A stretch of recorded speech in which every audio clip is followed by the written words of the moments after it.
Good day class, I am Engineer James Bagalyon Ferranculio and ngayong araw, we are going to answer the preliminary quiz number 2 so that ready kayo sa darating na preliminary exam natin. So, ayun, wag natin ito patagalin and let's start our supplementary discussion. So, alam natin or sa pagkakatandaan ninyo, we have 3 situations, okay, for the preliminary quiz 2. And yung situation 1, situation 2 is honestly I believe na marami talaga yung mga kuha nun kasi syempre yun yung naituro ko and at the same time so yung degree of difficulty nun is not talagang mababa lang or mababaw kasi nga syempre tinan niyo naman class given na yung table and hindi na kayo magre-realize or magbi-visualize ng mismong system, okay, or nung figure kung paano kung saan yung direction ng forces natin and ano yung mga components ng distance. So dito given na yung table mismo. Ang gagawin niyo na lang class initially ang given natin is yung XYZ. Ang hahanapin na natin is yung D. So ayan. So sinulat ko na para dire-diretso tayo. Ano po? So yun. And makita nyo dito, so ito yung sagot. So kung tama kayo, ayan, so yan yun, no? At kung hindi naman, so at least alam nyo naman na kung paano sagutan. Yan yung mahalaga. So ang mahalaga naman, hindi nyo na maulit yung pagkakamali sa darating na preliminary exam. Okay? So para makabawi. So may pag-asa pa. So ayan, no? So paano ba nakuha yung D? So syempre class, no? Gagawin lang natin is we are going to write that, okay, that is simply square root of x squared plus y squared plus z squared, okay, and then for example you are going to we substitute the 2, 3 and 4 sa formula, okay, 2 squared plus 3 squared plus 4 squared, okay, so ganoon. And then pag-alaman natin, that is simply, yun pala, no? Mali pala to. Ito yata yun. Yan. So, dito class is, ano daw? Square root of 29. Okay? So, ito class, no? Honestly, no bragging. So, trinay ko siya i-solve doon sa with the section C. Sinabayan ko sila nung last 10 minutes na lang ng pag-solve nila and then napag-alaman ko na kaya naman pala ito ma-solve within 5 minutes. So paano naman masasolve to within 5 minutes? So kaya to class, no? Basta direct calculator technique direct calculator substitution gagawin natin. So ano ba yon? So makita nyo may arrow A, arrow B, arrow C. So ano ba yon? So, ang ginawa ko dyan kasi class is nag-store ako ng values. Okay? Yan. So, yung sa forces 100, lahat ng components ng distance doon, at yung yung total distance na square root of 29 is in-store ko sa A. And then, ganun din yung mangyayari sa negative 3 squared plus negative 4 okay, plus 5 squared. Yan. So, mayroon tayong 5 squared of 2. And then, store natin yan sa B. So, marunong naman siguro. Pero kung wala, tingnan nyo na tong right side yung calculator ko, no? So, that is 0 squared plus 4 squared. That is practically 4. Okay, so, kahit 4 lang yan class, i-store pa din natin para dire-diretso tayo. Ang gandahan din pati ng storing class is that una, mabilis. Pangalawa, is hindi ka nagka-cut ng decimals. So, buong decimal yun ako consider mo. Kasi kapag nag-cut ka class within the solution, ang nangyayari is that napakalaki nung difference sa mismong sagot at sa sagot na nakakuha mo. So, yun yung problema. So, after that, di ba sabi ko nga, ang pinaka-hardest part lang naman sa space forces is yung table. Pero other than that, pag natama mo naman yan, dire-diretso ka na. Kasi alam mo naman, na matic, okay? Na kapag you are dealing with space forces, so meron kang 3 equations and yun ay yung summation forces x is equals to rx or component of the resultant with respect to horizontal axis, and summation forces y is equals to ry, summation forces z is equals to rz. So try natin, no? Ayan. So rx, ang gagawin na natin since defined na or alam na natin yung distance, okay? Or yung the actual or the total distance. So madali na lang. So and at the same time nag-store naman tayo. So, meron tayong 2 square root of a, 2 over a plus 300 over negative 3 times all over b plus, syempre ito class pneumatic naman, 0 yan. Pero lugay pa rin natin. Okay? May rx tayo. So, yung rx is, try natin i-solve. Okay? So, meron tayong 100 2 over a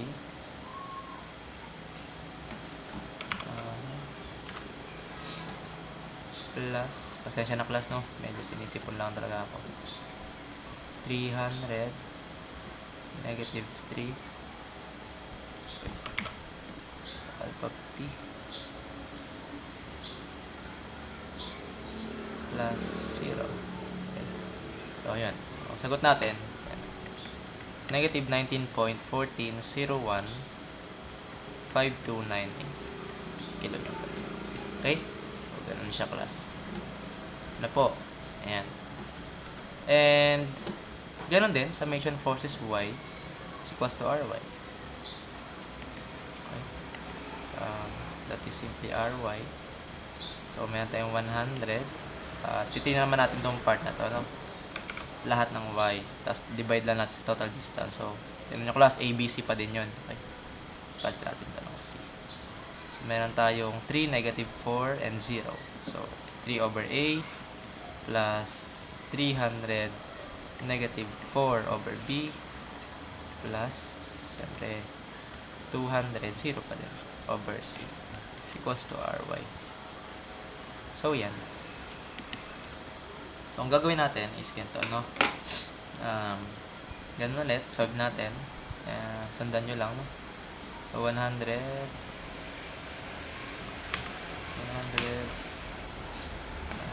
3 wala pwede. So, iba kasi ang ano ko ngayon. 3 over A plus 300 negative 4 over B plus 0. Okay. So, yan. Meron tayong negative 113.997026 kilonewton. Okay? So, ayan. And then, summation forces Z pala. Summation forces Z. So, meron tayong is equals to RZ. So, meron tayo dito class na 100 454. Ito naman titingnan natin, no? So, meron tayong 4 over A plus 300 5 over B. Kasi, once again, no, yung ABC dyan, doon nakastore yung total distance natin. And then, 200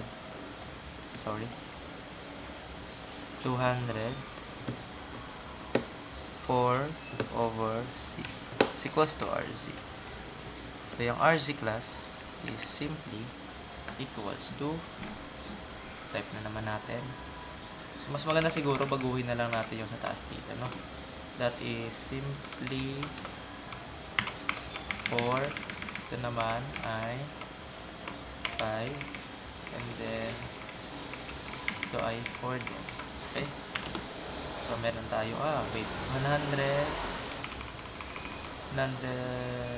4 over A plus 300. Yun pala, 5. Sorry, 5 ito. No? 5. And then, ito. Dadagdagan natin ng 200 4 over alpha C. So, yan. So, meron tayong 486.5 410.1696 kilonewton. Okay? So, ayan.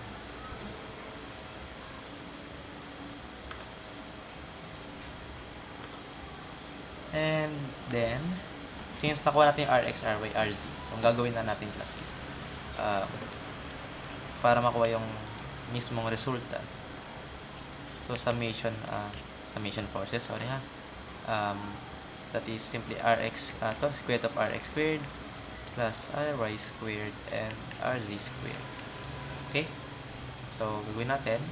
So, siguro maganda ang gawin mo dito, no? Ito, store mo sa, diba, ABC. So, ito, store mo sa D.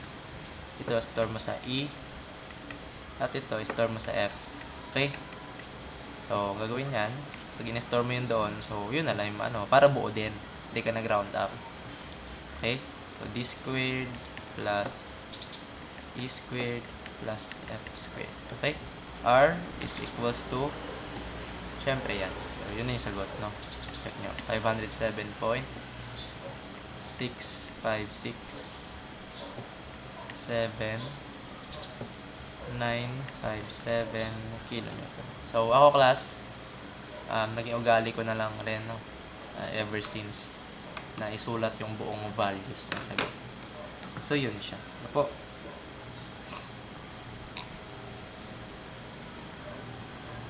So, yan. Wait lang ha.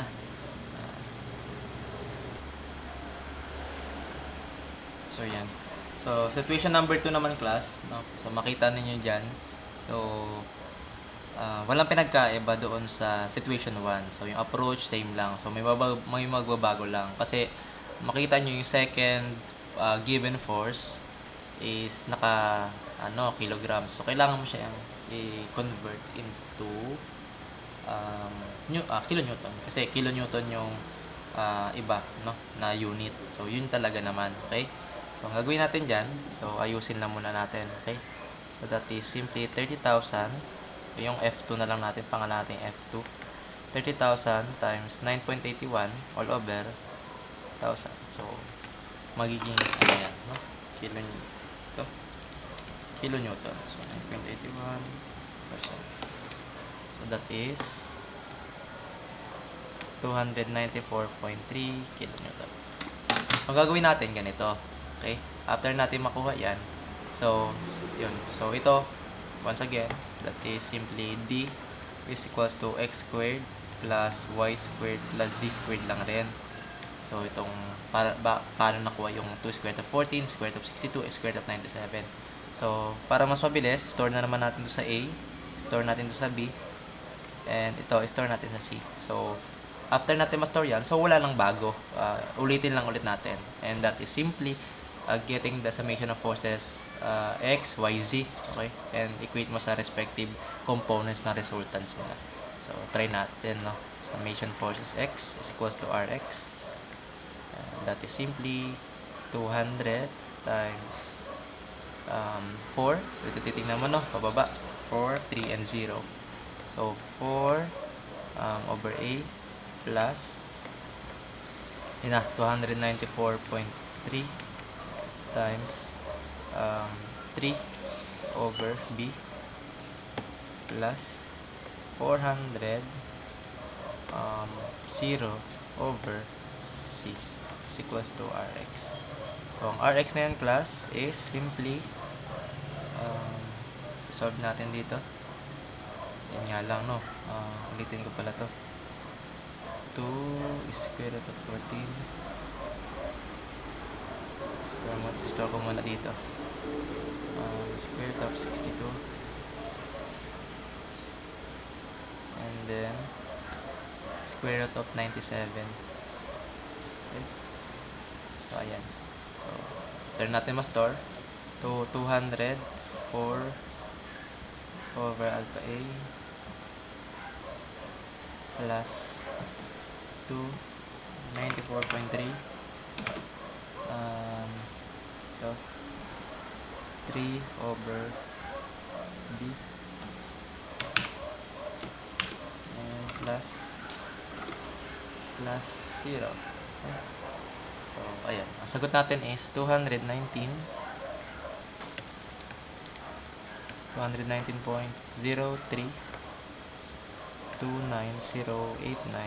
kilonewton. Okay? Ayan. And then, get the summation forces Y is equals to Ry. Ang gagawin natin ngayon dyan is, yun pa din. So, 200, ito naman, no? 2, 2, and 4. Okay? So, 2 over A plus 294.3 2 over B, and then 4 times 4, so 400 times 4 over C is equals to Ry. Tama ba? 2, 2, and 4. So Ry is equals to, so gagawin natin is, ayan, so babagawin na natin yung values dito. So this is 400 4 over C. So hindi ko alam bakit ayaw yung value ng C. 200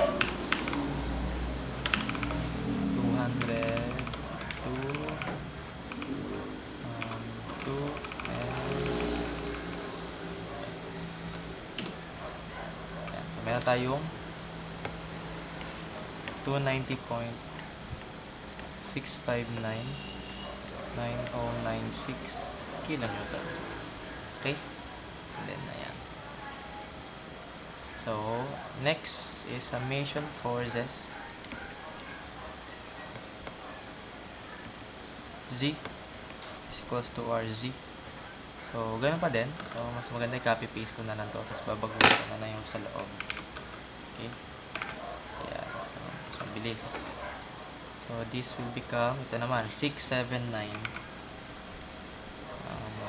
6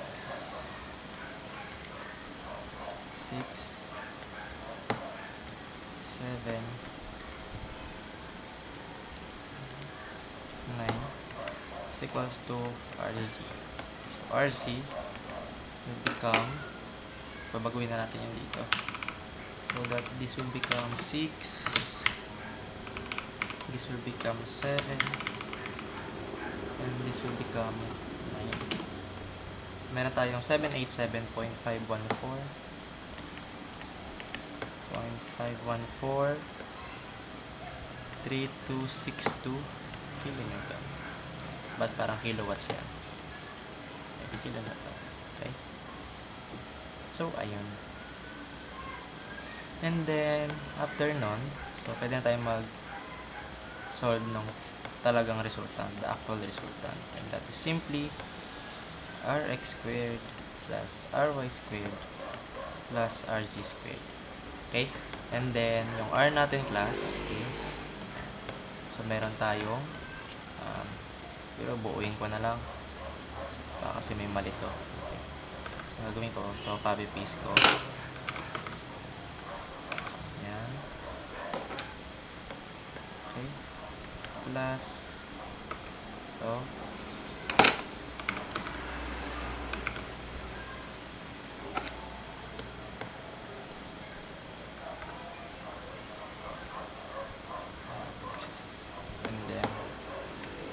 Plus 7. Okay.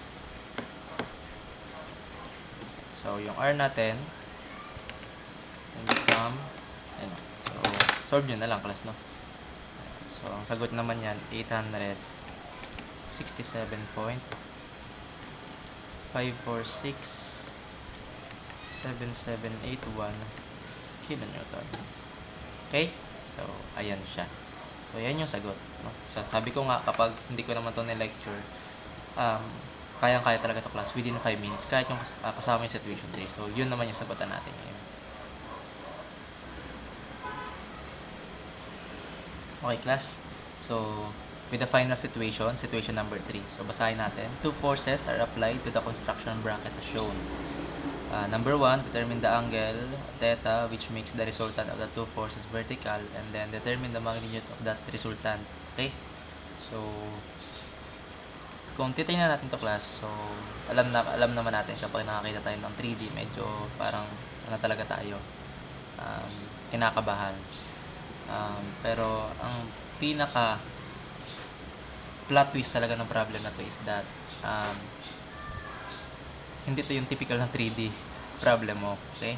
So kasi kung titingnan mo, 3D talaga kasi meron kang may y axis ka, may x axis ka, okay? Ito yun, no? May y ka, may x, and then yung z mo, okay? Pero kung papansinin mo, ang pinaka nakakalitong part nito is yung F2, okay? Yung F2, isipin mo, it acts along the z-axis, parang nakatutok siya, okay? Parang nakatutok siya. Pero kung tititigan mo na mabuti yung problem, okay? So actually yung F2 is parang mukhang along lang siya dun sa z, pero hindi. So naka-incline siya class, no? With an angle theta which is with respect to the x-axis. Ayan, no? Nakita niya ba yan? Okay? With respect axis. So actually, yung z-axis mo dyan, kapag trace mo yan, or pag tinignan mo sa ibang perspective, okay? O kunyari, ang gawin mo, line of sight mo is z, okay? Line of sight mo, z-axis. So, ibig sabihin ng line of sight, doon mo titingnan, or doon mo tititigan. Okay? Pag tinitigan mo yung z-axis, actually ka, sa makita mo is simply ganito, sa drawing natin, no? Something like that. Okay? So, tapos, may makita kang, sige, ngayon natin ha, LOS, z-axis. Okay? Z-axis. So, ito, okay, ang part na yan, and then, ano pa ba makita mo kapag tinignan mo yung z-axis? Kumbaga, ito yung titingnan mo class, no? Diyan sa bahay ninyo or sa manlupalop ng daigdig ka ngayon. So, ayan, titingnan mo yan. Diyan ka tititig. So, pag tinignan mo yan, ang mangyayari mo is ito. Diba? Ganyan. And then, diba, ito yung F1 mo. F1 is equals to 800 Newton. At ito naman, F2 natin. Okay? The 425 Newton. Okay? So, ngayon, kung titingnan mo, nakakalito lang. Kala mo, 3D yung analysis, pero pwede mo naman pala siyang i-analyze as 2D. O bakit? Tingnan natin ha. Tingnan nyo. First, di ba naniniwala kayo that is simply your 70 degrees? At ito yung theta, which is unknown.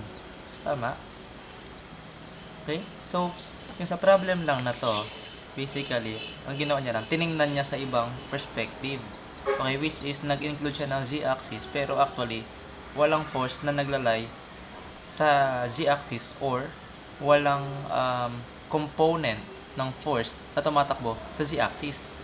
No? O, paano? So, gawin natin ganito. So, kahit sa 3D, trace natin yan. So, this is your F2. Pag trace mo class yung kanyang component, ito siya. Okay? And then, ayun. Pag ganun. And kapag trace mo naman yung F1 mo, okay? So, ito yun, di ba? So, yung component niya. Okay? O, pag nilagay mo yan dito, class, paano yun? So, that is simply ito. And then, gaganon siya. Tama? Ganon din sa 800 Newton. Ngayon, di ba marunong ka mag-solve ng mismong ganito lang? So, kayang-kaya natin yan. Ang gawin natin, after natin ma-visualize kung ano yung nangyayari dyan sa construction bracket na yan. So, ang gagawin natin is, so, identify natin yung condition. So, ano ba yung condition niya? No? Sabi daw dito, determine the angle theta which makes the resultant of the two forces vertical. So, ano yun? Two forces vertical. So, ibig sabihin, alam mo ngayon, by that statement, na yung summation forces equals to, y is equals to ry mo, is basically equals to your resultant then. And at the same time, your summation forces x is equals to rx is syempre 0. Kasi yung, kumbaga, yung 100% ng resultant mo naglalay along y-axis or mismong yung ry mo na. Okay? So, So, ngayon, since kapag itong ginamit mo kasi sa sunod na equation to get the angle theta, so wala kang r, hindi mo alam yung value ng r, tapos may hanapin ka pang theta na unknown. Tama? So, obviously, ang gagamitin mo yung summation forces x. So, sana nakikita nyo na yung technique, no? Or namamaster nyo na. Okay? So, gamitin nyo palagi, class, kung ano yung equation na mas less yung unknown. Ganoon. Or kapag may unknown ka pa din doon, gamit ka ng substitution or ng mode 5.1 or mode 5.2, depende sa hinahanap. Okay? 2 equations to unknowns or 3 equations to unknowns. Depende sa problem ka nagpa-fall. Or 3D ka, di syempre 3 equations to 3 unknowns. Kapag 2D, di 2 equations to unknowns. Okay? Siguro wala namang problema dun. So, gawin natin summation forces x. So, ito, yung 800 natin to the right, yung F2 natin to the left. So, lahat ng to the right natin, positive. Lahat ng to the left natin, negative. Okay? So, ganoon. So, we have 800. So, since pakanan yan, that is simply positive. So, cosine, define naman yung angle, class. 70 yan. So, cosine 70. So, ito, magne-negative na. Minus 425 cosine theta is equals to 0. Okay? Kasi Rx natin 0 eh. So, ganyan. So, ang gawin mo na lang yung cosine theta mo, iset mo as your unknown. So, isolve mo mismo yung cosine theta. So, that is 800 cosine. So, paano yung gawin sa calculator? Okay, papakita ko na lang. So, 800 cosine 70. Okay? Minus 425.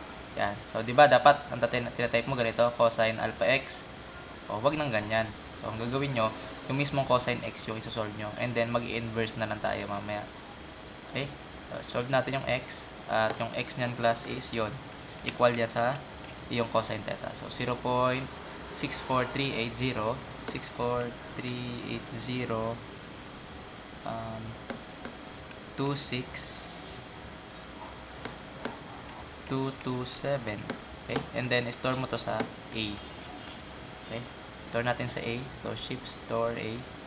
And then, gawin mo, inverse mo na lang. So, di ba yung theta mo is equals to inverse of cosine?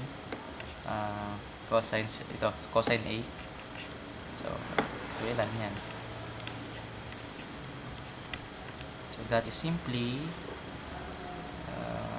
shift cos alpha A.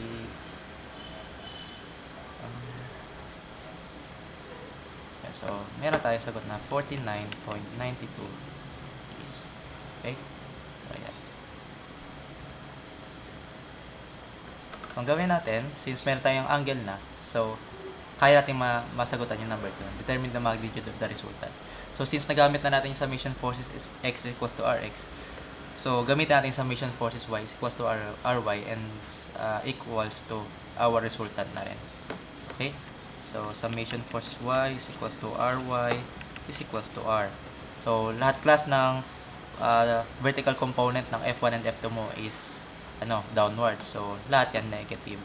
So, yun yung rule natin. Okay? Negative 800 sine 70 minus 425 sine.